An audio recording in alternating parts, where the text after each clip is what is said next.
Your organic search is over. Here's Naturally Savvy with health experts Andrea Donsky and Lisa Davis. I'm Lisa Davis along with Andrea Donsky. And, one of the things that breaks my heart is bullying. And it's been going on for so long. It happened to me. It happened to Andrea. And it happened to our guest, Joey Thurman. He is a health, fitness, nutrition expert and creator of the Lifestyle Renovation. Joey, welcome to the program. Well, thanks for having me. I bring this up, of course, because we're going to be talking about how bullied teens can reduce their suicide risk through exercise. Now, before we jump into that, Joe, if you don't mind sharing some of your experiences, I mentioned that you had been bullied yourself, and then we'll share some of ours. Yeah, of course. A lot of people see me as a health and fitness expert, and I do some modeling and fitness modeling. They think that I have no internal issues or any struggles, and I just grew up. With cherry blossoms and flowers around my family and everything perfect. But that's not the case.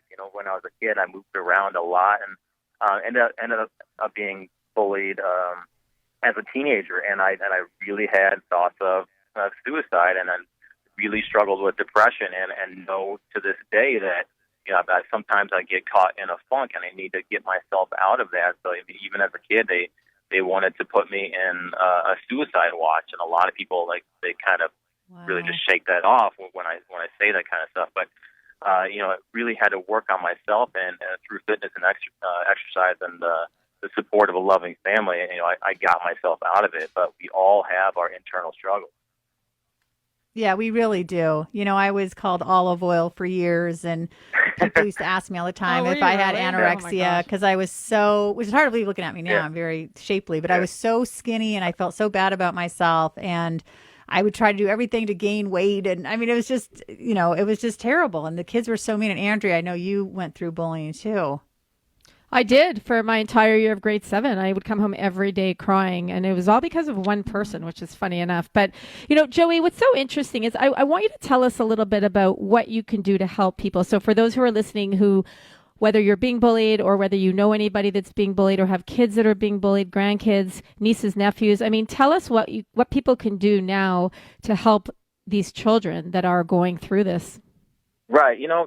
Obviously, you need to have a good support system with it, which is without saying. But there's a recent study that came out that teens and people that were bullied can actually reduce their suicidal thoughts by 23% if they're just moderately to vigorously active 4 times a week. So that can be anything as getting out, going for a walk or a hike, or, sometimes people that are bullied, they're very insecure, and it's a vicious cycle. So, maybe you're getting bullied about your weight, and you don't want to go exercise, and then all of a sudden you start putting on more weight, and it just keeps becoming cyclical, and it's a snowball effect.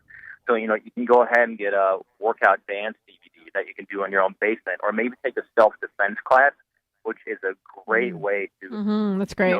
Gain that internal motivation and awareness of yourself, in case you are in a situation, God forbid, that you had to defend yourself against the bully and, stand up to them. At least you have that confidence of, you're being active and you can defend yourself. Those video game systems, the Wii's, anything like that can be considered exercise without even really knowing that you're getting up and you're moving.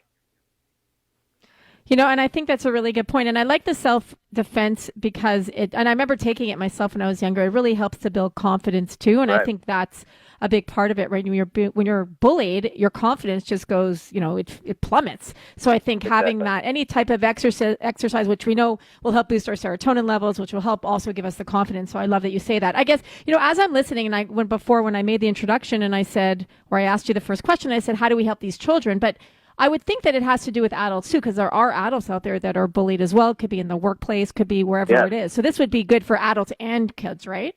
Well, of course, especially since there's all sorts of different ways to bully now.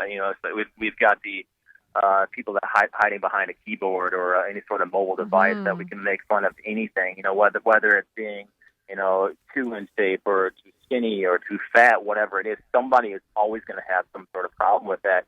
And adults experience it as well. And there was actually a Swedish study that was done.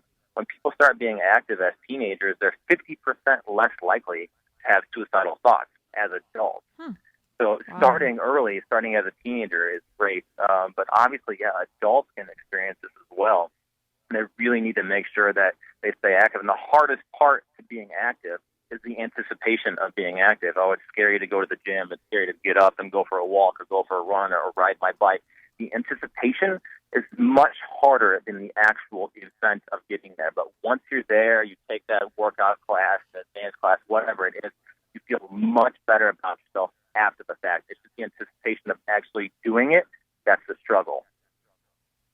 You know, Joey, one of my problems was that I was super uncoordinated as well as being skinny. So I was not only picked last, but the teams would fight over who got stuck with me. And this went on from kindergarten through high school. Now, but when I was 17, I discovered swimming, and I have super long arms and super long legs, and I just took to the water, and it was amazing, and it gave me such confidence. But there was so many years where I was afraid to try anything because I was just so bad at sports. So what do you say to kids like me, or, when I was a kid who feels like I can't do anything athletic? I mean, I know I can now as an adult, but to convince the kids, right? Yeah, I mean, I think you need to have them try all sorts of different things. It's okay to try something and not like it. Then that that you don't like it, or that you can find something else. It's just like dating. You've got to date around until you find the person that you want to be with for the rest of your life. So you can take that approach to fitness and being active as well. So go ahead and try a bunch of different things. Maybe do some things as a family: dodgeball, kickball, softball, anything that's fun. It doesn't have to be a competitive sport. Let's be honest here. Rarely any of us are going to make it as a professional athlete, as much as we want to. But you can get out and be active and go to the Y. Join just a class that, a workout class or a sport that is to your level and has beginners. There's all sorts of different avenues online to find, people that want to work out and don't necessarily, want to make it to the Olympics. It took me such a long time to find what I really love. And I started something in August. I started doing kickboxing, and I fell in love with it. And for years, Joey, I would not go to the gym, and I talk about healthy living and all aspects of this lifestyle. But I was missing the workout part. And I used to be a workout buff, but I stopped because I had kids and, life got in the way. And then I finally found something that I love, and now I can't get enough of it. So I love that you're saying that. And the key is really finding something that you love and just to do it, because when you work out, there's nothing like it, right, Lisa? I know you're an avid workout buff. Oh, yeah. It really is nothing like it to kind of have those feelings and everything that's going on, right? I mean, you can explain it too, Joey, in terms of what it does to our body. Maybe just a little bit in terms of the background of what happens when we work out. What does it do to those neurotransmitters in our brain? Right.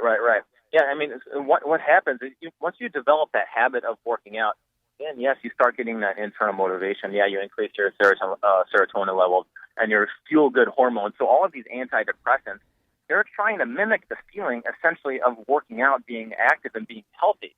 So if you don't want to be a pill popper and take these pills, obviously some people actually need these things, and that's up to the professionals to take care of. But if you just have, slight depression thoughts, get out there and be active, and you're going to start feeling much better about yourself. You don't have to look like a fitness model or be on the cover of a magazine or, on a runway. You just have to make sure you get out there, become active, start eating a little bit better, and you're going to feel much better. Because if we start feeding our body with fuel that's not good for us, we're going to feel like crap. But if we start feeding it premium, greens and vegetables, things like that, we're going to feel much better internally, look better externally, which in turn, we're going to be more active as well and feel so much better about ourselves. Yeah, and I couldn't agree more. So let's tell everybody where, if they want to learn more about you and what you do, where could they visit what's your website name? Yeah, the lifestylerenovation.com. There's workout programs, nutrition programs. They can get 50% off any workout program or diet by typing in the code SAVVY. So quite nice for everyone. Oh, cool. That's great. Perfect. Well, thank you so much for being on our show today, Joey. You can also follow Joey on Twitter at Joey, Joey, Thurman, Thurman, Fit, FIT. I'm Andreas Story along with Lisa Davis. This is Naturally Savvy Radio on Radio MD.